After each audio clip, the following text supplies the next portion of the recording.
স্নায়ুযুদ্ধে পরাজয়, সাফ শিরোপা হাতছাড়া বাংলাদেশের। টাইব্রেকার যেন নির্দয় এক খেলা।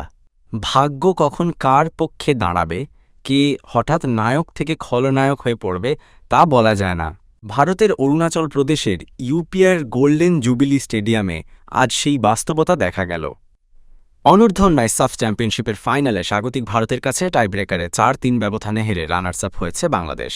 প্রথম মিনিটে ভারতের সিঙ্গামায়ম স্বামী ফ্রি কিকে গোল হজম করে পিছিয়ে পড়ে বাংলাদেশ। তবে খেলার গতিতে হার মানেনি গোলাম রব্বানীর শিষ্যরা। প্রথমার্ধের শেষ দিকে একটি বিতর্কিত সিদ্ধান্তে গোল বঞ্চিত হয় বাংলাদেশ।